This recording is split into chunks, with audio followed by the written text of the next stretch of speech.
salve! Convocados e convocadas, nosso podcast Convocação. Estamos de volta e com muitas novidades para esse segundo semestre. Logo de cara, já apresento para vocês o nosso novo apresentador, o meu amigão Bruno Elias. Muito obrigado, Gabriel, pela acolhida. Uma salva de palmas aqui pro Bruno, pelo amor de Deus, né? Nosso coordenador, né? Como eu dizia, é uma alegria para mim estar hoje aqui compondo a mesa da apresentação do nosso podcast Convocação. Este que é um meio vastíssimo para a evangelização e para chegar até vocês, nos esforçando para melhor ajudar no processo de conversão e amadurecimento da fé. E como o Gabriel falou, temos muitas novidades. Hoje, para iniciarmos o nosso retorno, falaremos sobre a Sagrada Escritura na dimensão catequética da vida cristã. Isso mesmo. E para nada melhor do que convidar uma pessoa especialíssima nesse tema da catequese, na dimensão da Escritura, queremos convidar aqui o nosso convidado, queremos apresentar o nosso convidado, o Padre Danilo Brandão. Uma salva de palmas, Padre! Aê! É com o senhor. Tirando a parte do especialista em Sagrada Escritura. Muito bem, como vocês disseram, eu sou o Padre Danilo, sou vigário na paróquia São Clemente Maria Hofbauer e Nossa Senhora Virgem dos Pobres. Estou lá como vigário faz 2 anos, vai fazer 3 daqui a uns dias. E estamos aí, sou natural do Paraná, pertenço à iniciação cristã do caminho neocatecumenal. Estamos aí, tentando, como eu dizia, tirando a parte do especialista, estamos aqui para compartilhar aquilo que Deus já de graça me deu e também de graça quero transmitir para vocês. E se essa experiência servir e der fruto, já ganhamos, na verdade, muito. Essa é a nossa missão, então já temos cumprido. Então, é uma alegria, estamos juntos. Padre, para nós também é uma alegria receber aqui o senhor no nosso podcast, né? Principalmente representando o caminho neocatecumenal, né? Fazendo essa comunhão com o seminário diocesano e também essa realidade de nova comunidade, né? Como o senhor vai explicar daqui a pouco, que não é nova comunidade, né? É uma iniciação, né? A iniciação à vida cristã, e logo mais o senhor vai entrar nesse detalhe. Mas também queremos comunicar a vocês os novos membros da Ascom, os novos membros da nossa comunicação, né? E eu queria chamar aqui rapidinho o nosso querido amigo Jefferson, o Alisson, que estão nos bastidores, rapidinho, só para se apresentar aqui. Eles que estão no externo do nosso programa, também como o Bruno, estão em novas funções. Rápido, gente, vem aqui. Vem. Dá um olá aqui pro povo.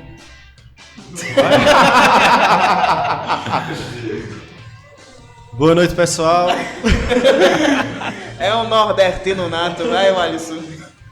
Boa noite. Aê! Uma salva de palmas para nossos irmãos. Muito bem, começamos com o pé direito neste retorno.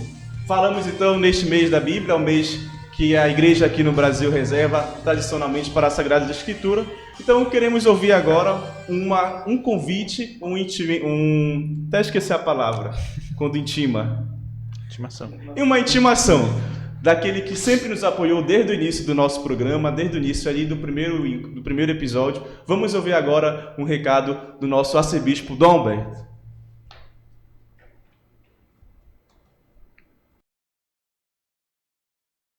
A Arquidiocese de Belém se expressa em todas as suas dimensões vocacionais. O podcast Convocação do Seminário São Pio X é um importante meio de comunicação. Eu quero agradecer aos seminaristas que estão envolvidos, que preparam essas várias edições.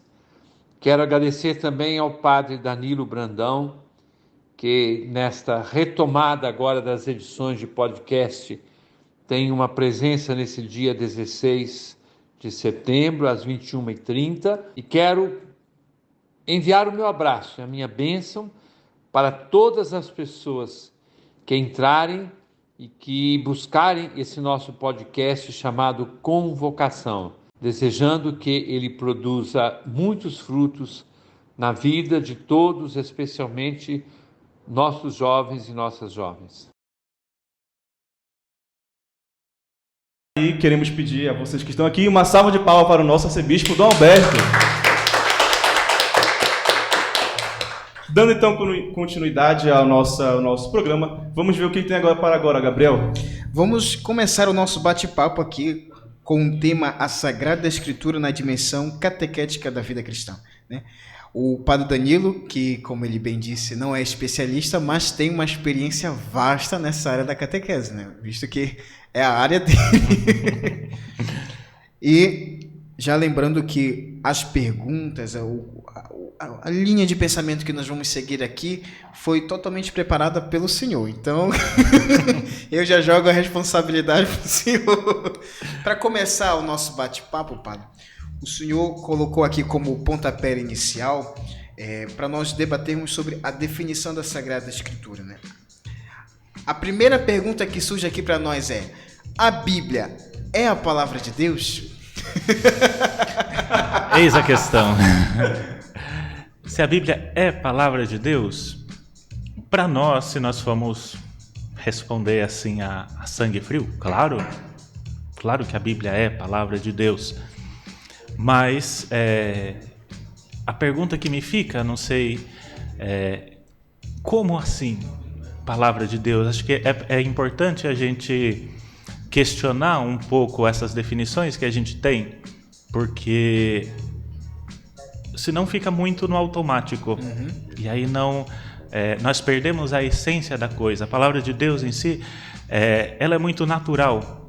Se nós formos ler, formos aprofundar, perceber de verdade, rezar com ela, nós vamos perceber que tudo acontece muito naturalmente, desde os grandes milagres, as epopeias que tem ali, aos pecados dos personagens bíblicos ali. Então, como nós podemos definir a palavra de Deus? Não tem definição, sabe? Na minha concepção, se nós pegarmos e colocarmos um conceito, o que a gente precisa entender: Deus decidiu falar com o seu povo. Deus decidiu se revelar, se mostrar, e isso é algo precioso. Então, se nós de verdade pegarmos um conceito, nós vamos nos perder no meio do caminho, no meio de uma realidade vasta que nós vamos encontrar ali, que é da onde nasce a catequese, né? Porque um teólogo, um santo, tem a sua experiência com a palavra, da mesma forma que nós abrimos a Escritura e nós vamos fazer uma experiência muito pessoal com a palavra. É claro, e o interessante é, como é palavra de Deus, vai falar a todos e vai guiar a todos por o mesmo caminho. Então isso é algo que vem do Espírito Santo, é algo que não está dentro de uma forma, não está dentro de um esquema, e nós corremos o risco de engessar a Sagrada Escritura, não enquanto livro em si, mas enquanto palavra que vem de Deus, palavra de Deus. Então, eu prefiro não definir, porque não sou um doutor para isso, né? Nenhum pós-doutor com estudos profundíssimos, isso é grego, latim, tarará. Mas, de verdade, eu tenho a experiência que eu tenho feito com o caminho neocatecumenal é justamente de abrir a Escritura e deixar que ela me fale com abundância, sabe? Sem medo de ser feliz. Pegar a Escritura, perscrutar, que a gente fala, ir a fundo nas celebrações da palavra, depois com as etapas, seguir os temas que os catequistas propõem. Então, é algo que, de verdade, não tem como sair sem ser transformado, porque vai tocar justamente a nossa realidade profunda, se a gente deixar. A realidade que a gente está vivendo. Então, esse aqui é o ponto. Muitas vezes a gente abre a Escritura e quer encontrar algo ali. E daí a gente começa a ver guerra, ver morte, ver briga de Deus com Moisés, Moisés com Deus e esse povo. O que é e isso? aí falou, meu Deus, não, Deus... Daí a gente cai naquela heresia lá do início da igreja. Não, o Deus do Antigo Testamento é um e o Deus do Novo é outro. E muita gente pensa assim hoje. Não, eu prefiro ler o Novo Testamento, que é mais tranquilinho, mais alegria, mais paz e amor. Deixa aqui na crucifixão já assusta. Então, é uma realidade que nós precisamos de verdade. É abrir o coração e mergulhar, sabe? Sem medo da preguiça, de não entender, mas de verdade ir a fundo, se deixar guiar pelo Espírito Santo. Não nos termos de Lutero, né, que fazer qualquer interpretação, não, mas descobrir o que Deus de verdade está me dizendo. Sim. E aí nós temos um magistério vastíssimo da igreja que nos ajuda. Padre, um ponto importante que o senhor pontuou, né? Fica até um pouco redundante. Mas assim mesmo, quando o senhor disse que fazer a experiência com a palavra de Deus, né? E quando a gente faz a experiência com o amor de Deus, com Deus, nós não conseguimos, né, fazer a mesma pessoa, né? Sempre quando a gente faz experiência como Deus, nós tornamos outras pessoas. E dá para também fazer essa experiência pela palavra, né? A parte que o senhor falou que Deus, a palavra de Deus, né, a experiência interior e exterior, é um Deus que se revela, um Deus que diz se conhecer, e justamente esse Deus age através da criação, né, daquilo que ele mesmo criou. Eu queria um pouco que o senhor explanasse um pouco exatamente essa experiência interior, exterior da palavra de Deus que age na criação, né, desde ali de Adão, Eva e aí passando por todo o caminho.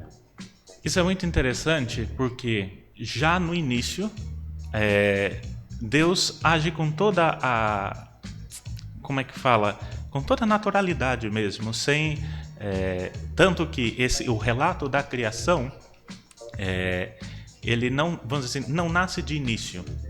Não foi a primeira coisa que foi escrita.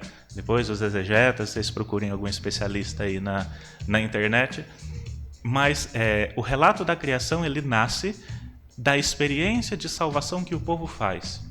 Um povo que se vê escravo no Egito, Deus tira com mão forte e braço poderoso, como diz na expressão bíblica, e depois atravessam um deserto, terra prometida, tarará, vão para o exílio, e ali no momento que no exílio, no meio de uma cultura totalmente avessa à palavra de Deus, ao que eles tinham recebido no Sinai, aquilo que eles receberam de Abraão, que é o pai da fé, aí eles começam a fazer uma releitura da vida, de acordo com aquela experiência de salvação que eles tiveram de Deus. E aí nasce o relato da criação. Eles aproveitam aqueles mitos que eles tinham e fazem uma releitura em que não aparece, por exemplo, o sol como um deus, a lua, como se fosse, e isso é um midrash judaico, como se fosse a dona de casa que começa a organizar a casa para receber uma visita. Por exemplo, foi a primeira coisa que eu lembrei, a hora que eu entrei ali e vi as coisas arrumadas para receber o padre. Deus também prepara um pouco a casa. E aí ele vai colocando cada coisa no seu lugar. Coloca a luz, depois vai colocando ali a terra, separando a terra da água, depois coloca ali os animais, até que coloca o homem, até que coloca ali Adão, que até é interessante que tem dois relatos na criação. O homem é criado por último. Não me lembro agora os versículos. Mas na segunda parte, o homem é criado primeiro e depois toda a criação. São dois textos diferentes. Então, é colocado primeiro, aliás, por último, perdão, no primeiro relato, o homem, justamente para que ele não se sinta, vamos dizer assim, o dono da casa. A visita é a visita. Mas depois, no segundo relato, ele é colocado primeiro justamente com aquela ideia de que, olha, você é o responsável por isso daqui. Um cooperador de Deus, né? Então, isso é algo que é muito belo, que a gente recebe um pouco da tradição judaica e que daí nos dá uma outra visão daquele texto. Olha, e qual que vai ser a minha primeira impressão? Pelo menos para mim, que já passei por isso. Você lê aquele texto com essa visão, falou, poxa, Deus preparou isso aqui para mim? Sim. É para mim toda essa maravilha, um paraíso, e tá aí esse paraíso ainda. Porque daí depois a gente vai falar da questão do pecado. Não é Deus que expulsa o homem do paraíso é o próprio homem, que se expulsa, que sai da comunhão com Deus, que sai da graça, quando ele rejeita a obediência a Deus e começa a fazer as coisas da sua cabeça, né? Por influência do demônio, é claro. Então, e são coisas que estão, depois a gente vai falar, mas que vão estar ligadas diretamente à nossa experiência, a essa experiência de olhar o mundo, olhar as coisas, a criação e ver que Deus está ali. E Deus me ama nisso. Então, aquilo que São Paulo fala, que como é que é? Que a criação, ela geme como que em dores de parto, esperando os filhos de Deus se revelarem, né? Porque ela busca um sentido. Então, quando o homem encontra na criação Deus, é algo maravilhoso. É isso. O senhor fala da experiência pessoal, né, que Adão faz com Deus e a partir da decisão dele mesmo, ele abre mão, né? Vamos dizer assim, ele abre mão do paraíso. O senhor, olhando para a realidade hoje, da experiência com a palavra de Deus, partindo dessa realidade que muitos católicos, né, não têm essa profundidade com essa intimidade com a palavra de Deus, né? Então, começam a fazer essa experiência de que não são mais os convidados, mas são o dono da casa. E aí, parte daquela concepção protestante, cooperadores, né? Né? De que a palavra de Deus está a meu serviço e não eu a serviço daquilo que Deus me chama a fazer, né? Como é que o senhor consegue perceber essa realidade do passado com hoje? Olha, é a experiência que o povo fez quando escreve, quando o autor sagrado ele escreve, ele está, vamos dizer assim, já passado do ano 1000 antes de Cristo. Tudo começa mais ou menos 5.000 anos. Estou falando assim, mas eu não sou especialista, viu, gente? É coisa que a gente estuda e lembra. Sim. Mas a grande questão é que eles começam, a partir da experiência de Deus Salvador, olhar aquelas coisas e ver Deus ali. Então, e começam a justamente ver que a palavra, Deus vai acontecendo. Como a gente se vê pela criação mergulhado na Escritura, também os acontecimentos que Deus vai dando. E daí, por exemplo, Abraão. Abraão é um homem velho, um homem que não teve filho, e que ele queria ter um filho, porque como ele era rico, ele precisava de alguém para deixar suas posses. Então, justamente nessa realidade de Abraão, Deus se revela, Deus fala com ele, e é justamente a oportunidade de fazer essa experiência. Quando eu abro a Escritura, antes de ver o que está ali, seria importante nós fazermos uma breve oração, ou mais longa, aí, e pede, Senhor, me ajuda a me enxergar aqui dentro e ver a sua situação concreta, a situação que Deus te dá ali, porque é uma história vastíssima de centenas, se não de milhares de personagens, e essa realidade me fala, entende? Me ajuda. Por quê? Porque primeiro que é a palavra de Deus. Se é a palavra de Deus, ela abrange toda a realidade humana. Como abrange a criação, abrange também a minha. E enxergar-se ali, e aí vai depender do contexto, da sua história, é uma graça. É uma graça, é uma alegria, porque se vê Deus, entende? Muitas vezes nós queremos e até eu corro o risco talvez de fazer vocês pensarem que é uma experiência mística, tarará. Não, mas esse é que é o ponto. É extremamente natural, direta, sabe, sem muitas delongas. Deus, quando tem a nos falar, Ele nos fala. E nós sabemos que é Ele que está nos falando, porque ou toca na ferida, ou dá a solução, entende, para o problema, e aí é a experiência. O problema nosso é que a gente abre a Escritura, quer ver alguma coisa, quer ter algumas respostas, não tem, a gente fecha e desiste. Como praticamente em tudo na nossa vida, né? É aquela experiência do Cântico dos Cânticos, né? Daquela moça que está todo o tempo procurando o amado, e parece que o amado se esconde. Sim. Então é um pouquinho esse trabalho de Deus. Muitas vezes ele se esconde para ver até que ponto a gente realmente quer encontrá-lo. E alguns ele dá certas graças, outras. E aí nós temos a diversidade dos santos também, onde Deus tocou na vida dele, né? Na vida real, na vida concreta. Muito bem, Gabriel. Temos aí então uma grande participação do público que está nos acompanhando. Vamos agora ao nossos abraços e às nossas perguntas. Diante daqui do nosso convidado, temos algumas perguntas, padres. Queremos desde já agradecer a participação dos nossos seminaristas que estão nos acompanhando, algumas paróquias também que mandaram uma pergunta aqui. Temos a pergunta do seminarista Jael, que ele diz assim mesmo: como podemos melhor utilizar a Sagrada Escritura no processo catequético de iniciação cristã infanto-juvenil? Léxio divina, colocá-los em contato com a palavra. Não ter medo de ser feliz, sabe? É claro, aí tem métodos e métodos de Léxio, mas foi aquilo que construiu a igreja, a Léxio. Os monges, eles se reuniam como a sociedade ela vai se paganizando. O cristianismo nasce numa sociedade totalmente pagã.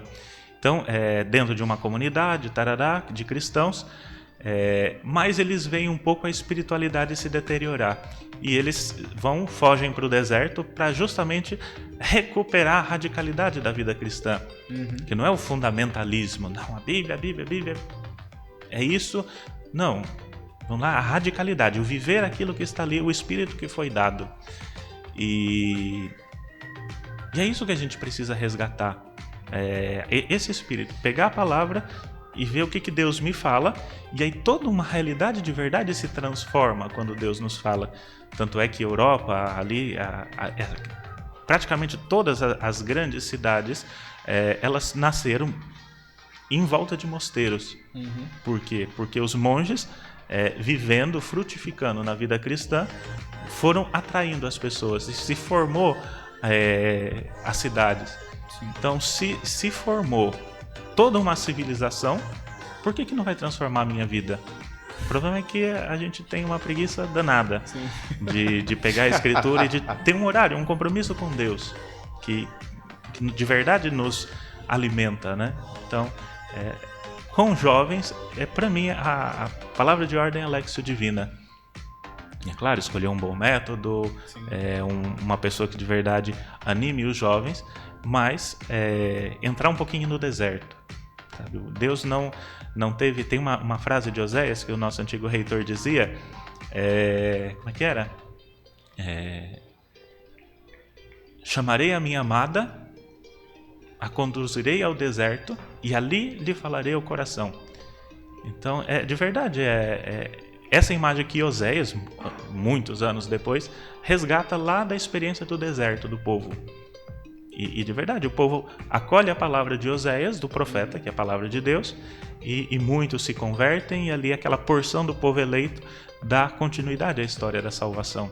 Porque Deus, muitas vezes, nos fala nesse deserto, né? Sim. No deserto que nós nos encontramos da vida real, né? Dos nossos problemas, das nossas crises, dos nossos medos, e assim por diante. Muito bem, padre. Também temos abraços aqui, os nossos vocacionados do Seminário Propedêutico, e para a paróquia Nossa Senhora da Conceição e Outeiro estamos dando um abraço. Os meninos que são nossos vocacionados aqui na nossa arquidiocese, então aqui confirmamos o seu abraço para a paróquia Nossa Senhora da Conceição e Outeiro. A Brenda Emily, também da paróquia Santa Maria Teresa de Calcutá, está mandando um abraço, está dizendo que está gostando muito do nosso podcast. Temos uma pergunta aqui, agora do Tiago. Eu acho que ele é o nosso seminarista, né? Ele diz assim mesmo: a catequese renovada propõe um caminho Vixe, travei, Gabriel. Catecumenal. É isso mesmo.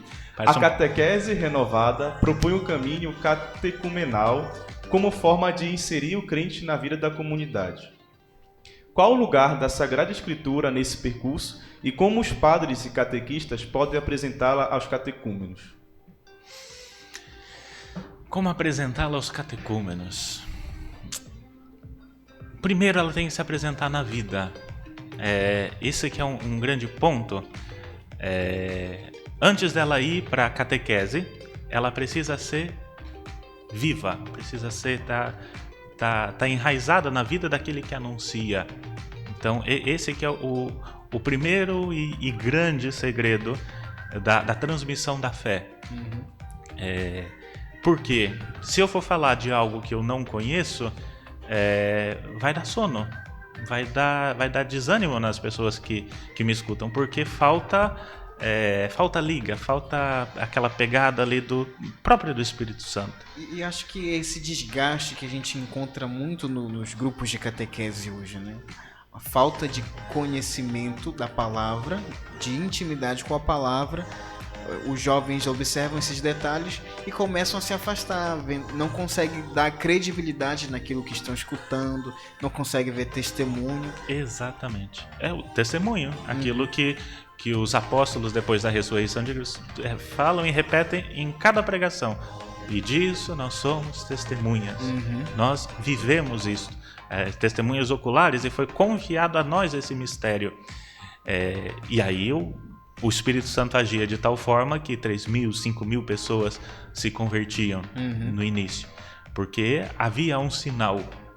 Agora, é claro, aí também tem o pecado das pessoas que não querem escutar. Então isso que primeiro, a importância da oração, antes de tudo, porque é o Espírito Santo que vai na frente. A obra não é do catequista, a obra não é do padre e nem do bispo, a obra é do Espírito Santo. Então é justamente a oração vai fazer esse trabalho antes de nós. Então, e depois a oração unida à Escritura. Então eu começo a ver as batalhas, começo a ver o deserto, começo a ver que no meu sofrimento, e aí até a importância da cruz, aquele que vai anunciar muito confortável, ele está muito bem, e aquilo não é um sinal. Por quê? Ele está ganhando vida ali. Sim. É a mesma coisa aqueles que cobram para pregar. Isso é um contra-testemunho terrível. Mas se de verdade as pessoas que escutam percebem que há um desgaste, há um dar a vida, há um sofrimento para aquilo ali, começa a virar uma realidade nova. Sim. Porque, de verdade, não é algo que eu estou fazendo simplesmente porque gosto, porque amo, mas não porque eu desejo dar vida por aquilo, porque é importante. E esse é o martírio que nós somos chamados hoje. E também a gente pode chamar de um ágape, né? Um amor ágape, né? De Sim, entrega. desinteressado. Isso. Que é o que as pessoas buscam umas nas outras, nos afetos, nos namoricos, tarará. Alguém que me ame de verdade, que não queira me explorar. E isso também é válido para a Escritura. Então, de verdade, o que está anunciando ali de verdade, é verdadeiro ou é só um blá blá blá? Então entra muito aí também a formação, né? Depois disso, que é essencial, a formação, a leitura, a aprofundar essa experiência naquilo que os santos viveram, naquilo que os teólogos muitas vezes nos trazem, os comentaristas da Escritura. Então isso é fundamental para que a gente também tenha argumentos diante dessa realidade, porque é riquíssima e é o essencial, o encontro com Deus. Mas e depois aprofundar, que a igreja também é maravilhosa nesse sentido, né? Sim. Gabriel, eu estou de fato impressionado com a interação do nosso público, viu? Paróquia Santa Maria Gorete está em peso aqui fazendo perguntas. Vou juntar duas só numa, padre, para a gente finalizar essa parte de abraços e perguntas. A Esther, que é responsável também aqui pela Pascom da Santa Maria Gorete, ela pergunta a si mesma: qual é a melhor edição da Bíblia para o estudo? E aí, seguindo, já pegando o gancho com Kevin, que é coroinha, né, da Paróquia São José de Queluz, ele continua: olá, padre, é possível fazer uma leitura organizada da Bíblia? Com qual livro alguém que não tem o costume de ler a Bíblia com frequência deve começar? Ui, qual que era a primeira pergunta mesmo? Fugiu? A primeira pergunta é da Esther, ela diz: qual é a melhor edição da Bíblia para o estudo? Olha, eu sou suspeito para dizer. Porque primeiro que eu não tenho formação em Bíblia, então talvez eu vou falar besteira. Mas eu indico aquela que eu fui formado, tanto no seminário quanto na experiência do caminho neocatecumenal, que é a Bíblia de Jerusalém. Sim. Porque ali tem uma experiência que é dos dominicanos, se eu não me engano, que eles partem de um princípio, não me perguntem mais porque eu não vou saber ir além disso. Eles partem de um princípio muito simples, que a palavra de Deus é perfeita. Sim. Ou seja, ela se explica a si mesma, porque ela se comenta todo o tempo. Um autor sagrado, ele não fala nada senão baseado em toda a experiência antiga do povo, Sim. que foi transmitido de pai para filho na tradição judaica, que é algo essencial que a gente deveria recuperar no cristianismo. Então, por isso que a Bíblia de Jerusalém tem as notas de rodapé embaixo, recheadas de citações bíblicas. Então, se eu pego um versículo e vejo que ele tem uma letrinha, tem uma nota, e eu vou nessa nota, eu tenho um mundo ali. E depois os paralelos do lado, aquilo ali eu posso pegar um versículo que me intriga, que me toca, e ali eu posso mergulhar, viajar, navegar dentro da Sagrada Escritura. Então, que foi assim o método de Lexio, vamos dizer assim, que a gente foi educado no caminho neocatecumenal, que é a perscrutação, né? Então, ali, e o que Deus me fala? A minha vida está assim. Os versículos que eu encontrei são esses. E o que Deus me diz? Então, daí nasce... e isso seria, vamos dizer assim, um pequeno método, indo um pouco adiante na pergunta. E a Bíblia que eu indicaria era a Bíblia de Jerusalém. É claro, tem a da CNBB, que eu sei que é muito boa, tem a da Ave Maria. A da CNBB eu não conheço ainda, mas a da Ave Maria ela tem poucas citações, mas tem muitas notas. A do Peregrino é muito boa, para quem precisa de conteúdo. As notas, as introduções são riquíssimas também, são extensas inclusive. A Bíblia Pastoral, o senhor já conhece? Conheço e não gosto. Pra ser bem sincero, não gosto. Porque ali tem uma interpretação... Não sei se eu posso falar aqui, mas depois vocês cortem como vai ser gravado. Tem uma interpretação marxista. Ou seja, reducionista, que é só pobre que interessa. E onde ficam os ricos no reino de Deus. É difícil? Mas existe muito rico humilde, existe muito pobre soberbo. Então é uma realidade que está aí. E a gente olhar só aquela leitura da libertação social do Egito, por exemplo, algo que eu li, que eu vi que tem lá. Então isso é muito pouco, muito pouco. Então é tendenciosa e eu não gosto. Muito bem. Vamos agora então para o nosso segundo momento do nosso podcast. Vamos seguindo aqui a nossa pauta.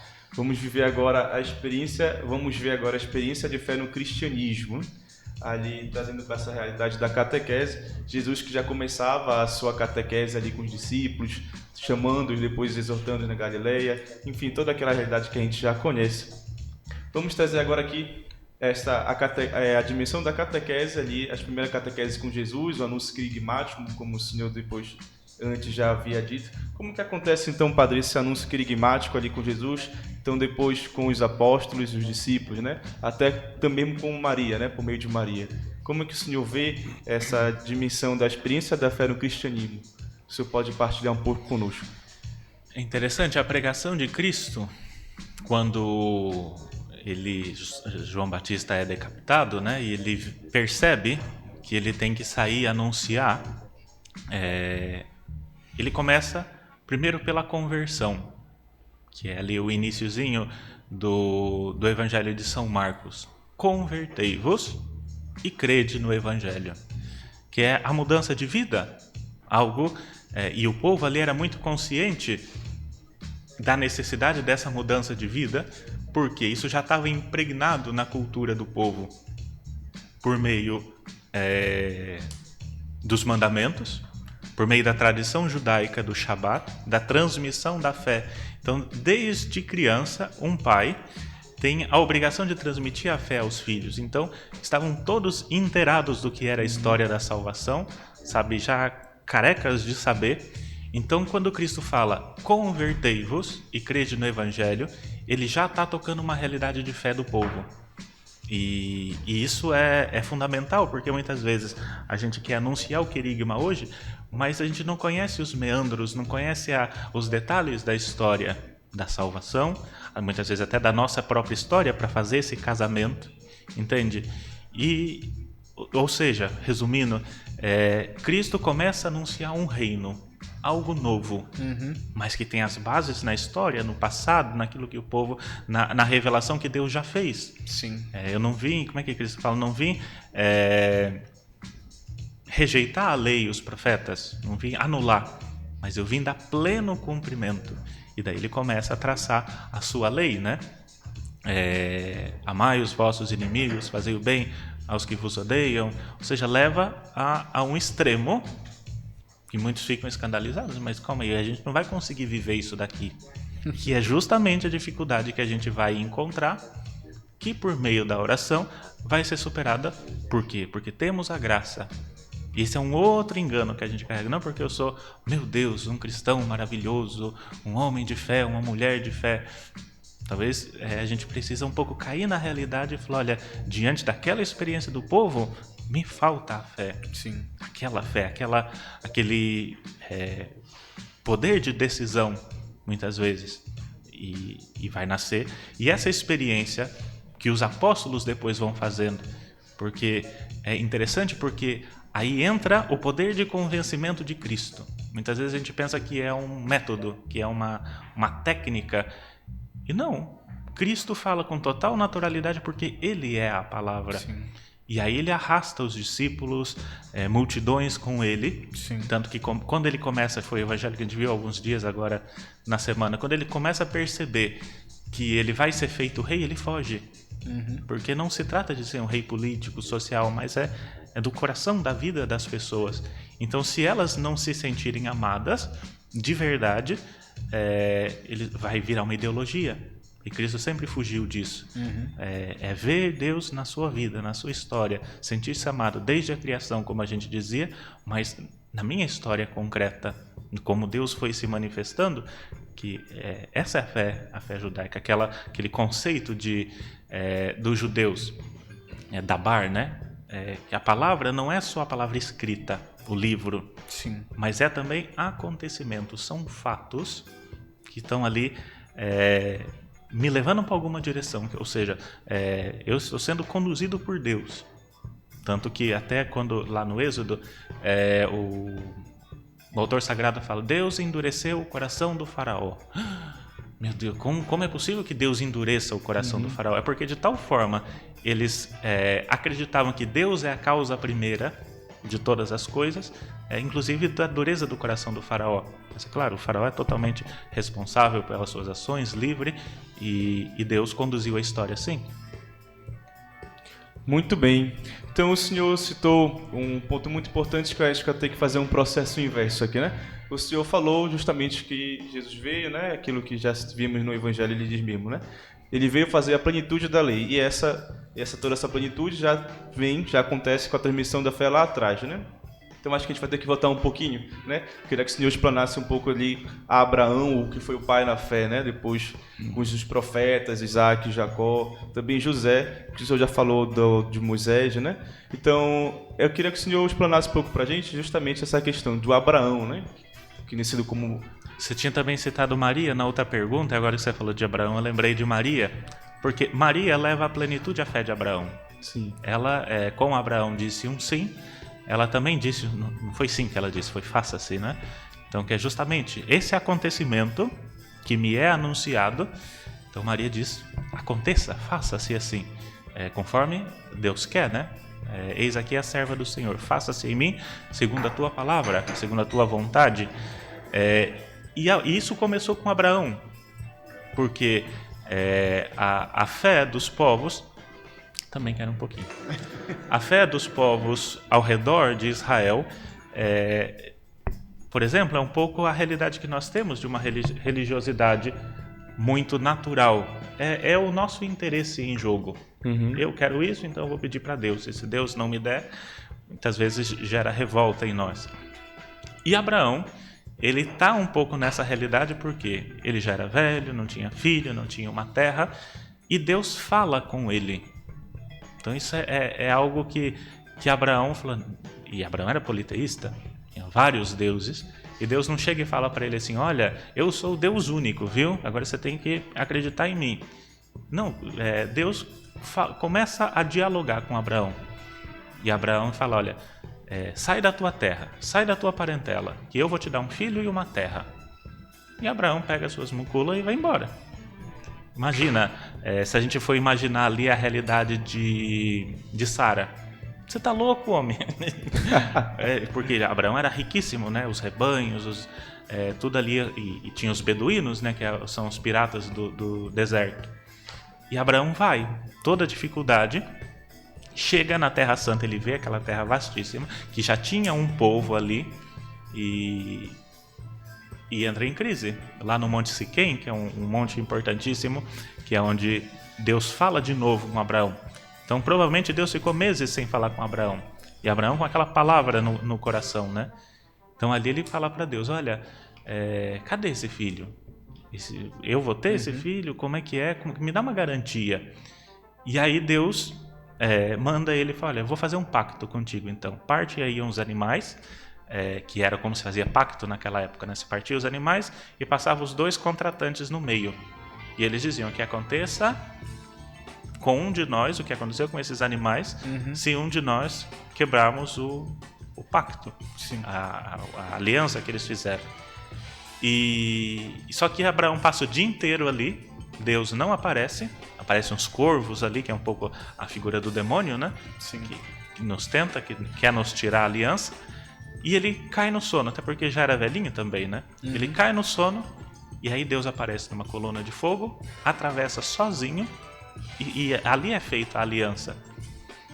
Depois feita a aliança, Abraão começa a fazer as coisas da cabeça dele. Ele começa a se questionar, falou, será que Sara vai ter esse filho? Não é possível, porque Sara era velha, estéril, já não tinha tido filho, ele, portanto, e ele falou assim, talvez o filho seja da escrava. Vai lá, se deita com a escrava, tem um filho, e aí a vida dele começa a virar um inferno, porque a escrava começa a sentir a dona da casa. E aí Sara, olha, ou eu ou ela. E Abraão falou, tá bom, manda Agar e Ismael, né? Sim. Tanto que os muçulmanos hoje acreditam que eles são filhos de Ismael, que também é filho de Abraão. E aí ele sofre um pouco com aquela realidade. Passa os 3 anjos, ele tem um filho, tanto que o filho se chama Isaac, que significa riso, porque ele chega a ficar bobo, sabe, de ver aquela criança que era impossível. Sim. Então, se nós fôssemos perguntar para Abraão, o que é a fé para você? Abraão não daria um conceito. O que ele ia fazer? Ia chamar Sara, falar, tá vendo essa velha? Tá vendo essa senhora aqui? Chama a criança, tá vendo esse filho? Deus me disse que ia me dar essa criança através dela, e ele deu. Ou seja, a experiência concreta da palavra de Deus se cumprindo. E o mais importante, o sacrifício de Isaac, que aí é onde é testado essa obediência de Abraão. Sim. Que até então ele está escutando, por mais batendo cabeça ali, ele mente lá para o faraó no Egito, porque vem a fome, né? Sim. Então é expulso do Egito. Ou seja, começa as coisas a dar errado. Até que Deus vê que ele se apega tanto ao filho, Deus fala lá para Abraão, olha, sacrifica para mim esse filho. Não era uma novidade, era uma prática comum na época. Então, Abraão se vê diante de uma realidade. Esse é o filho da promessa, que Deus disse que ia sair uma multidão de pessoas, conforme as estrelas do céu, a areia da praia. E ele vai com o filho, né, para o Monte Moriá. E ali vai efetuar, e Deus segura a mão de Abraão. Então, é justamente esse desafio de seguir a palavra de Deus aonde ela nos conduz. E não peneirar, vamos dizer assim, o que me interessa. Sim. Porque é muito interessante porque Deus segura a mão de Abraão.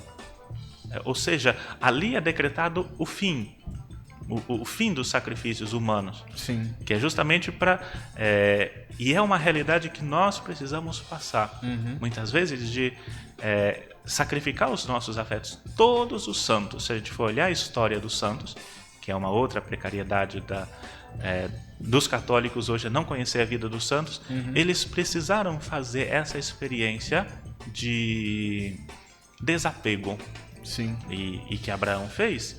E por que Abraão topa? Porque essa que é a grande questão, porque até tem uns filmes que eu vi esses tempos atrás que Abraão aparece como um alucinado.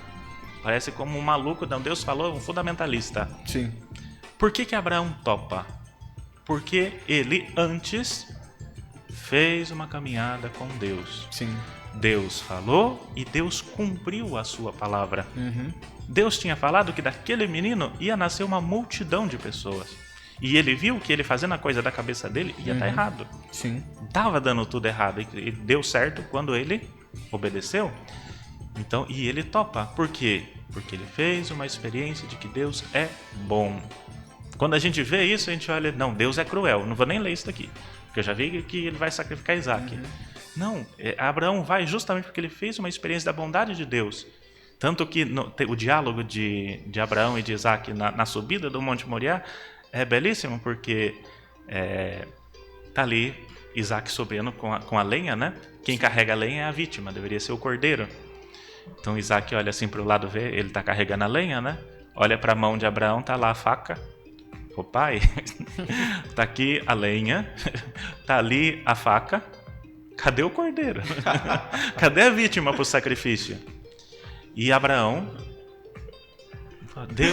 Deus providenciará. Lembrei até de um videozinho, serei eu, Senhor. Ele deve olhar, se fosse num dia excepcional, eu olhava pro lado, olhava pro outro, eu corria, meu. Não pensou? Vai ser eu. Tem um midrash judaico, é interessantíssimo, que até é um canto que a gente tem no caminho, que se chama Akedah, que em hebraico significa Atami, amarra-me, ata-me forte, para que Deus não rejeite nem a mim e nem o teu sacrifício. Então, que Isaac aí na escritura, ela é figura de Cristo, sabe? E Maria, ela faz esse mesmo processo, porque ela jovem, prometida em casamento, aparecer grávida. Imagina o turbilhão que não foi a cabeça de Maria. Então, quando ela disse sim, faça-se, é porque ela tem presente essa fé de Abraão. E aí, quando Jesus começa a pregar o reino, converter-se e crer no evangelho, é algo de verdade maravilhoso se a gente for ver da perspectiva da história, da experiência do amor de Deus com o povo. Fazendo essa análise que o senhor colocou aí, o senhor falou antes que Jesus pregava e queria reinar, mas reinar nos corações daqueles que escutavam ele, né? E depois o senhor falou de Abraão como sendo aquele que adorava vários deuses, né? E eu fazendo uma comparação, eu me lembro muito dos jovens da Crisma, né? Que vão à Crisma e que tem também essa realidade de vários deuses, né? Os vícios, né? De coisas da própria vida dele. E o catequista tem esse desafio de fazer com que Cristo reine nos corações desses jovens. E a gente sabe que em muitas paróquias a realidade não é essa, né? O jovem se crisma, né? E vai embora. Se esquece desse querigma, desse primeiro amor, desse primeiro contato que teve quando foi chamado a estar como discípulo aos pés de Jesus, não é verdade? Então, essa realidade de conflito que Abraão teve ao subir no monte, porque ia sacrificar o seu próprio filho, não é a mesma coisa dos jovens hoje querendo sacrificar também, que tem que sacrificar as suas próprias vontades para também fazer a vontade de Deus? O problema é justamente esse salto. Alguém que... Pascal, ele usa uma expressão de que a fé é um salto no escuro. E é assim, infelizmente, essa mentalidade que nós carregamos e que os jovens, e tirar os jovens daí, há que ter feito uma experiência muito profunda da escritura, do espírito que a escritura carrega, da revelação de Deus, da manifestação de Deus. O desafio, é claro, é do catequista, sabe, de ter feito e mostrar, olha, Deus te ama e não quer não quer tirar a tua vida, não quer te ferrar, né, como falam. Não, Deus quer te amar. Então é uma questão de mostrar para ele até na vida concreta. Olha, isso daqui que está na Escritura que Cristo fala se manifestou na minha vida. Esse anúncio, os discípulos ali, todos, cada um com seus pecados, com Pedro ali, cabeça dura, tarará. E Cristo os ama, os conduz com amor infinito. E tanto que chega em Pentecostes, Pedro, que é aquele que antes tinha negado, depois anuncia com uma força imensa. Sim. Então é justamente esse salto, sabe, essa iluminação, que essa que é a palavra própria, né, da iniciação cristã, receber essa luz da fé. Até porque imagina, nas primeiras comunidades cristãs, a perseguição era imensa. Era assim, os cristãos eram feitos de tocha viva para iluminar a cidade. Justamente como exemplo, não sejam dessa seita. Por quê? E por que eles não renunciam a Cristo para poder salvar a própria pele? Porque fizeram uma experiência profunda com Cristo, com Deus, de que Deus é bom. Então, é claro, hoje a gente não é mais questionado a respeito da nossa fé, renuncia.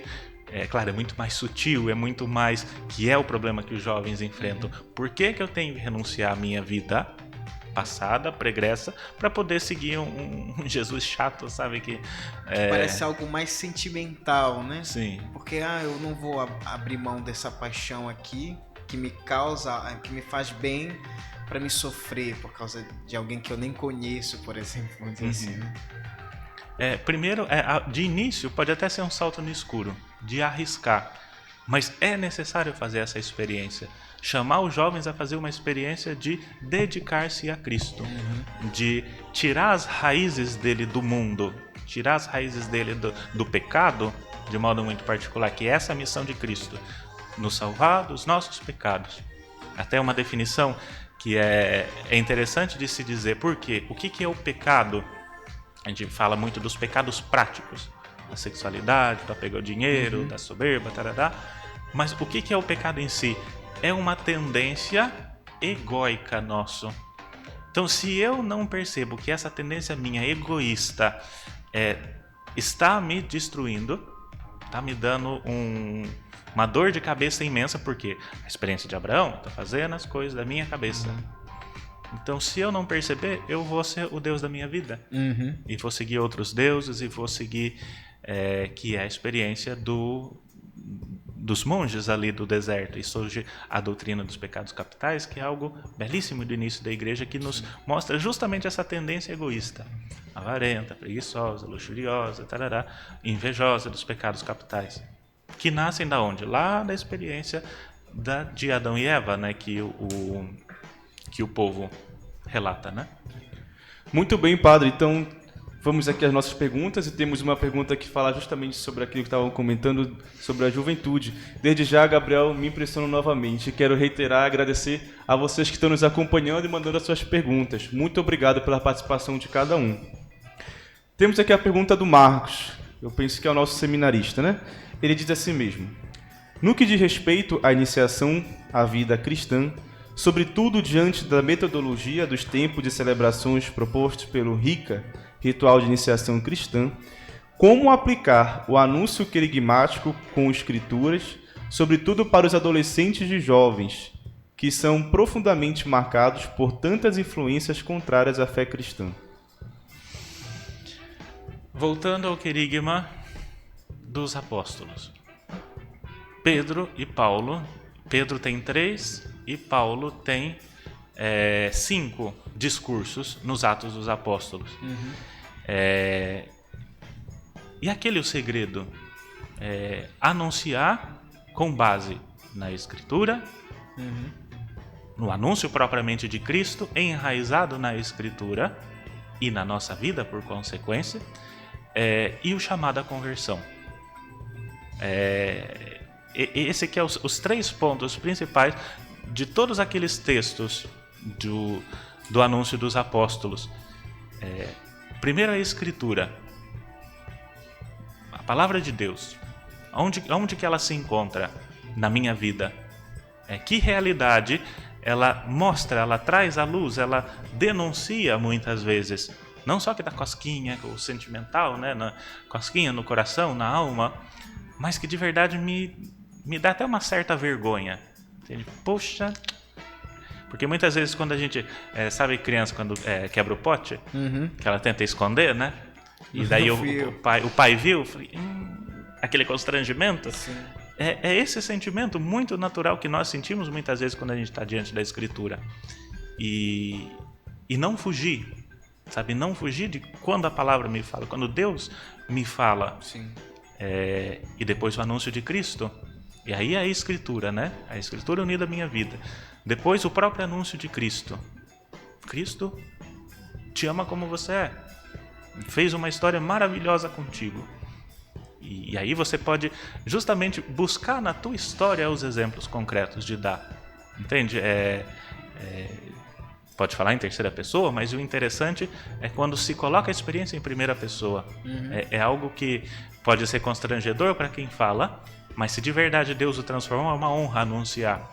Deus agiu na minha vida assim. E por último, para encerrar, o terceiro passo, né, é o chamado à conversão, que está lá no discurso de Pedro, né? Ele começa com o texto de Joel. Olha, isso que vocês estão vendo aqui é aquilo que o profeta Joel falou. O dom das línguas, o fogo, tarará. Depois, e isso acontece por virtude daquele que vocês mataram.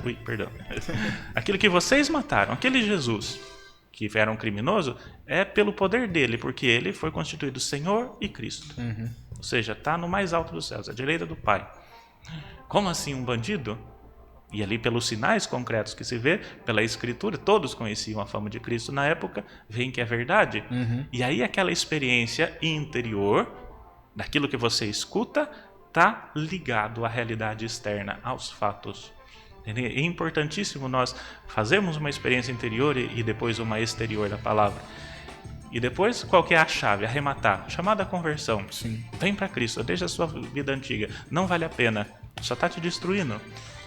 É mais ou menos eu tento teorizar, mas Sim. A gente não recebe isso assim no caminho. A gente recebe Sim. na prática, no anúncio propriamente dito. Então, quanto mais a gente teoriza, mais a gente estraga a palavra, Sim. na verdade.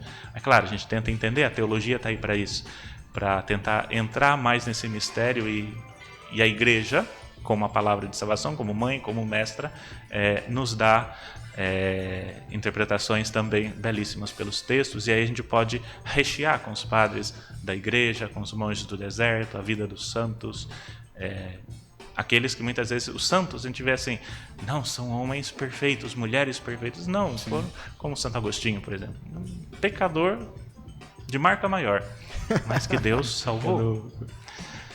Pecador. O senhor falou um pouco de vocação, e a gente sabe que hoje em dia, principalmente no meio juvenil, o compromisso com o chamado é esquecido às vezes, né? O compromisso com a faculdade, com a família, essas coisas são deixadas de lado, né? Mas partindo das suas experiências pessoais na sua pastoral, padre, como o senhor consegue captar no jovem a resposta dele a esse chamado de Deus, a vida de igreja, a vida cristã, a vida de santidade? Olha, a gente anuncia. Não sei se, vamos dizer assim, o efeito que surte, né? A gente tem alguns jovens, alguns que se aproximaram depois que a gente chegou na paróquia, por exemplo. Fiz itinerância, tive a graça de evangelizar muitos jovens. Não sei se ainda perseveram, né? Porque a gente vai embora e depois vai para outra missão e se desapega um pouco da antiga, para não ficar com o coração lá e um sofrimento também. Sim. Mas o que eu tento fazer é anunciar com a minha vida. Conta um pouquinho, uma experiência que me marcou, que para mim foi fundamental, e é fundamental até hoje, em muitas escolhas que eu tenho que fazer. Eu fazia letras na Universidade Estadual de Goiás. E nisso eu comecei também o caminho, praticamente entrei na igreja por causa do caminho. Era catequista, tudo, mas não mais que isso. Sim. Lembro até hoje, quando eu subi uma vez no ambão ali no púlpito para fazer uma leitura, eu desci e falei, nunca mais eu faço isso na minha vida. Porque eu tremia tanto. E depois um pouco incômodo da vocação, já vinha desde criança, tarará, entrei na faculdade. E me chamaram para o seminário quando eu estava justo no segundo ano, na metade do curso de letras.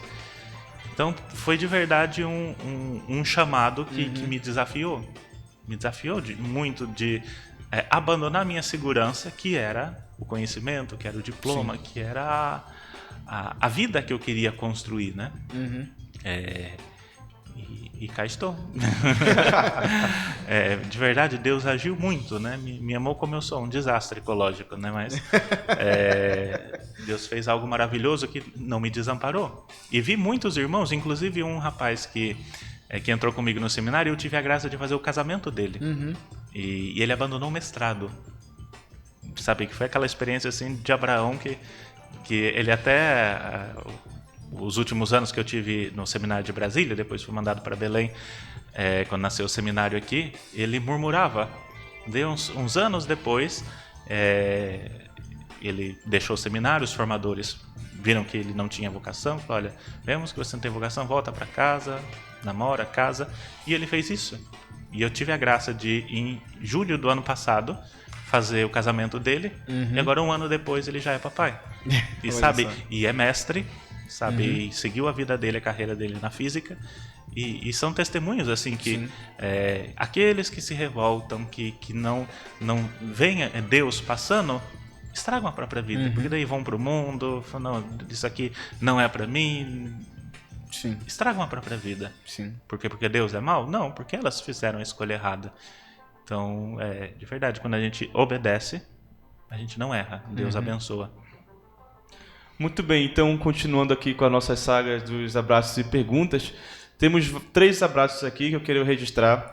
É da Dona Rosa, Dona, né, não sei nem qual é a idade, né, mas só tá assim mesmo, Rosa. Ela diz assim mesmo, um abraço ao movimento sacerdotal mariano e aos benfeitores que participam do cenáculo todo primeiro sábado do mês aqui no seminário. Tá fazendo propaganda da OVS rapidinho, diz assim mesmo. Então, já que é fazer a propaganda da OVS, a Obra das Vocações Sacerdotais, dia 1º de outubro, sábado, às 9 horas, você está convidado a participar, então, da missa da OVS aqui no seminário. A Neide diz assim mesmo, quer mandar um abraço aos seminaristas da Arquidiocese que acompanham os grupos da liturgia nas diversas paróquias. E também o Marcos, que lhe diz assim mesmo, quer mandar um abraço ao Padre Moisés pelas suas homilias dominicais que incentivam a leitura orante da Palavra de Deus. Muito bem. Então vamos dar uma salva de palmas a todos esses abraços que estão mandando pra gente. Todo o povo que está nos acompanhando. Temos uma pergunta agora, Padre, muito interessante. Diz assim mesmo, é do nosso seminarista, deixa eu só achar aqui, Hudson. Ele fala assim mesmo. Boa noite, Padre. O senhor poderia comentar o fenômeno da conversão protestante neopentecostal que muitas pessoas são submetidas hoje, fazendo da leitura dos textos bíblicos uma busca de suas vontades, interpretações e convicções? Isso é um problema sério, porque infelizmente Lutero fez esse estrago na igreja, né? Como se o Espírito Santo fosse um grande encantador que afinal de ninguém, porque hoje o que a gente vê é um pouco a divisão das denominações, é um grande escândalo, no fundo, a unidade do corpo de Cristo.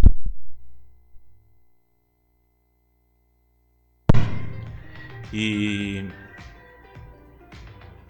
hoje a gente vê isso com muitos frutos, infelizmente. E as pessoas, por terem uma experiência muito precária de fé, acreditam que não, o Espírito Santo vai me falar e eu vou entender tudo. Mas o que acontece se tantas pessoas leem, interpretam do seu jeito, fundam as suas igrejas? É sinal de que o método está errado, sabe? E as pessoas não conseguem enxergar essa realidade. E nós que temos o magistério, que temos a história da igreja, a luta, o combate que é para os teólogos chegarem a um consenso, fazendo todo esse trabalho, vamos dizer, o trabalho sujo, né? O trabalho grosso, pesado mesmo, de ir lá no hebraico, ir no grego, no latim, no aramaico, tarará, E depois isso chega no magistério, o magistério reunido em comunhão define e o Papa bate o martelo. Não, é isso. Como nós temos, por exemplo, na Constituição Dei Verbum do Concílio Vaticano II. Tantas coisas que eram, vamos dizer assim, apenas estudos, teorias, o magistério no concílio arremata. Praticamente define ali o Antigo, o Novo Testamento, Cristo que aparece em toda a Escritura. Ou seja, aquilo ali é um texto fundamental para nós sabermos para onde caminhar com a Escritura. Não está à mercê, talvez, do perigo das nossas próprias interpretações, dos nossos medos, mas a gente tem uma mãe, tem uma mestra que nos guia, e isso é fantástico. A tradição da igreja é riquíssima. Eu posso pegar um São Jerônimo, posso pegar Tomás de Aquino e enxergar tudo aquilo ali na Escritura. Depois que eu comecei a ler algumas coisas diretamente de Tomás de Aquino, me ajudou muito a ver que a finalidade que Deus cria, por exemplo, dá honra e glória a Deus. Então aquilo é palavra de Deus também, tanto que a igreja toma Tomás de Aquino como alguém precioso, que nós precisamos, como uma base muito boa. É claro, aí vai depender da possibilidade de cada um. O meu conselho: procurem os padres, procurem o magistério, procurem pessoas já um pouco versadas na Escritura, que te guia, que te ajuda a colocar na sua vida, né? E a não se perder no meio do caminho. Porque caminhar sozinho é um perigo, né? A igreja é uma comunidade. Tem pessoas mais maduras na fé, outras nem tanto. Mas nós temos uma mãe. É isso que a gente não pode perder de vista. E padre, pegando esse gancho da importância do magistério dentro da formação do povo de Deus, eu fiz pastoral há uns anos atrás na paróquia de Santa Maria Gorete, e eu percebi a presença muito forte do pároco dentro dos grupos de catequese, né? E o que para muitos padres isso não é possível por conta do tempo, dos compromissos e tudo mais. Mas eu queria que o senhor falasse dessa importância dos padres dentro dos grupos de catequese, né? Qual a finalidade dos padres? O que poderia incentivá-los a estar presente, né? Para que eles realmente pudessem dar essa contribuição magisterial na formação dos catequizandos. Isso é um desafio, porque muitos padres, além das funções paroquiais, né, da administrativa, acumulam também funções externas, né, da arquidiocese e tudo mais. Então é um desafio. É claro, é necessária. Sim. Acho que a igreja tinha que rever um pouco a administração paroquial, por exemplo, para ajudar os padres a estarem presentes. Sim. De modo especial para dar essa direção espiritual que o povo tanto precisa, tanto que hoje em dia pouca gente conhece a direção espiritual, quanto mais a presença na catequese. Sim. Entende? E assim como a catequese também, na liturgia, no batismo, justamente porque essa presença é o que dá autoridade, muitas vezes, porque o padre, não pela pessoa do padre em si, mas pela autoridade da igreja que ele carrega. Então isso daria, né, se os padres pudessem estar presentes, seria fundamental.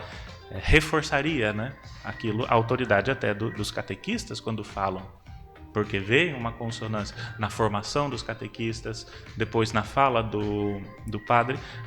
Há que haver essa comunhão, entende? Essa liga entre o catequista, o padre, justamente para que os irmãos observem, olha, falaram em palavras diferentes, mas falaram da mesma realidade. E eu acho que isso é fundamental para os jovens. A gente fala, é por aqui que eu vou. Sim. É aqui que eu quero seguir, né?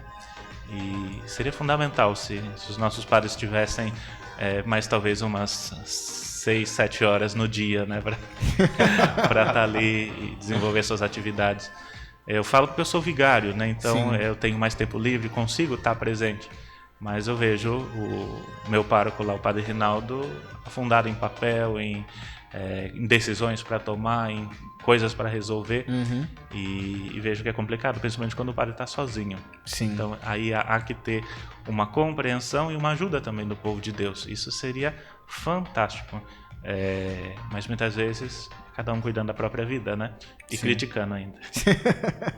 Tô desabafando também um pouquinho, viu, gente? Então vamos seguindo com a dona Fátima, ela pergunta a si mesma. Ela que diz, leitora da comunidade São Francisco de Assis, da paróquia São Pio X. Ela diz: olá, padre, um abraço aos meninos do seminário. Minha pergunta é sobre a proclamação das leituras na missa. Muitas vezes temos dificuldade de entender os textos do Antigo Testamento. Existe um meio de estudar esses livros com acompanhamento?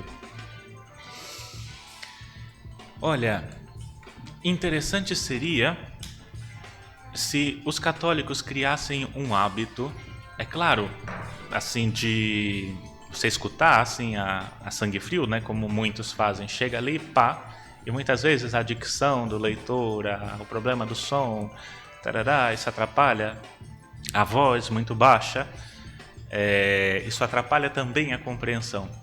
Mas seria interessantíssimo se os católicos tivessem o hábito de, não digo estudar, não gosto muito desse termo, mas de rezar com a liturgia do domingo. Sabe, existe já homilias que já estão na internet, existem sites com comentários, sabe, que seria algo fantástico se você tivesse um dia da semana para estar com a liturgia do domingo, preparar o teu coração para receber o noivo. Nós, como a igreja, a noiva de Cristo, prepararmos o nosso coração para recebermos a Cristo no domingo, no dia da ressurreição. Sabe, não receber só na comunhão, como um biscoitinho lá, uma bolacha que a gente come. Muitas vezes a gente vai tão no automático que a gente sequer lembra do que o padre falou na hora que a gente vai comungar. Falo isso de experiência própria, não é por criticando o povo de Deus, não. É esse desgraçado aqui mesmo. Mas se a gente tem o hábito de dar uma olhada, uma rezada com a Escritura, talvez de aprofundar num texto, isso seria fantástico. Sim. Então, a hora que o Apocalipse, né? O que se cumpre ali? Ninguém tem o poder de abrir a Escritura, a não ser o Cordeiro imolado. Então, ali, quando o padre abre a Escritura em nome de Cristo, proclama o Evangelho, foi proclamado as leituras, o Evangelho, e depois na pregação, sabe, aquilo vai ganhar uma dimensão que só Deus pode dizer, porque é a tua vida, é a palavra, e aí ela com abundância. Um dia da semana seria fantástico, ou todos os dias, a liturgia diária, né? Então, a gente tem a faca e o queijo na mão. Sim. É de verdade explorar esse tesouro que a gente tem. O povo, muitas pessoas, na verdade, vão na Bíblia, abrem... O que Deus quer falar para mim hoje? Se teu olho te leva a pecar, tchau! Exatamente. Tem dessas coisas, né, padre? Sim, sim. Porque a gente aprende do que o mundo ensina. Sim. Vão lá os nossos irmãos esotéricos, né? Põem as cartas, jogam os búzios. A gente, infelizmente, a gente não faz isso espontaneamente, mas a gente tem uma tendência a querer fazer a mesma coisa. O que Deus me fala hoje? Ou aquelas biblinhas, né? Não sei se existe ainda. Quando eu era jovem, tinha uma que eu adorava tirar ali um versículo pro dia. Então, me ajudava, era um instrumento, mas é pouco, muito pouco. Sim. Muito bem, caríssimos.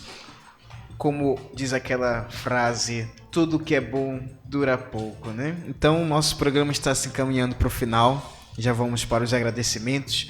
Mas, antes de tudo, queremos agradecer a presença do Padre Danilo. Para nós é uma alegria recebê-lo aqui, Padre. Uma alegria mesmo. E para vocês que nos acompanharam até este momento, mandaram abraços, mandaram perguntas, muito obrigado mesmo. Vamos para os agradecimentos finais, vamos para a ficha técnica, vamos para encerramento do nosso programa. Antes de ir para a ficha técnica, queremos agradecer aos meninos da casa pela ajuda no material do lanche. Segundo o Alisson, eles nos ajudaram muito com o material, alguma leiteira, essas coisas todas aí, né? Uma salva de palmas para o menino. É a comunidade São Pio X fazendo unidade. E a ficha técnica? Muito bem, vamos lá, a ficha técnica. O nosso suíter, o Alberto Cardoso, uma salva de palmas para o nosso irmão. E depois, nosso diretor de áudio, nosso irmão Everton Santos, nosso letrado. E também queremos agradecer aos nossos irmãos que estão no externo trabalhando, no Instagram, fazendo fotos e vídeos, do Jefferson, Uma salva de palmas! De Caruaru! E também nossos irmãos que fazem parte também do externo, no Facebook, o Alisson Guimarães. Também fazendo parte do externo no canal do YouTube, nosso irmão Lucas. Uma salva de palmas. Muito bem, Gabriel. Claro que eu não poderia deixar de agradecer a você, meu irmão, por partilhar. É uma honra pra mim, viu? Eu acho que vou até me emocionar aqui, mas se eu vou falar, eu vou chorar. Quero te agradecer pela paciência, pela dedicação, pela disponibilidade. Muito obrigado, viu? Pela segurança que tu me passou. Tamo junto. Uma salva de palmas para o nosso irmão Gabriel. Antes de encerrar, eu queria passar a palavrinha para o padre, para ele fazer os agradecimentos finais dele. Muito bem. Eu queria agradecer quem assistiu, né, pela paciência de suportar esse pecador falando. Os meus irmãos de comunidade, que provavelmente devem estar assistindo. A paróquia, né, São Clemente Maria Hofbauer e Nossa Senhora Virgem dos Pobres. Os irmãos que eu anunciei lá diziam que está atentos também. Os meus catequistas do caminho, que ainda dão a vida por mim, que me orientam, que me conduzem. Eu sei que é um pouco estranho isso, leigos, catequistas que ainda orientam os padres, mas de verdade existem irmãos que estão muito adiantados nessa experiência de fé. De verdade foram provados pela vida, pela palavra, e isso é uma riqueza imensa que nós, os padres, temos, de ter alguém que digeriu tudo aquilo. Sim. E mostra, olha, você está indo para o caminho errado, vai por aqui. E nós, não que somos mais versados porque estudamos mais, pelo contrário, muitas vezes é uma vergonha, porque nós que fizemos teologia, que temos o ministério, não temos o discernimento que um irmão mais adiantado no caminho, nas etapas, sim, na fé, tem. E isso é uma preciosidade, é de verdade, para ver que esse movimento também, o caminho, é algo que vem do Espírito Santo. Então agradeço também aos meus catequistas, e é claro, não vou nomear muita gente porque muita gente vai ficar ofendida. Sim, sim. É muita gente de verdade que me ajudou na caminhada. Paróquia São Lucas, por exemplo, Jesus Bom Samaritano. É isso. Uma salva de palmas para todos esses nossos irmãos. O Bruno esqueceu de um detalhe. O nosso gaguinho, Milton! Uma salva de palmas para o Milton! Bem, gente, esse foi o nosso 8º episódio do nosso podcast Convocação. Mais uma vez, obrigado, padre. Obrigado, meninos. Obrigado, Bruno, pela colaboração. E vamos para a próxima. Já temos data marcada, vamos publicar aí. E eu convido vocês a, mais uma vez, compartilharem pelas nossas mídias sociais, marcarem os seus amigos e publicarem para que esse meio, esse modo de evangelização chegue a mais pessoas, não é verdade? É isso mesmo. Uma salva de palmas nesse momento. E vamos dar tchau. Tchau, pessoal!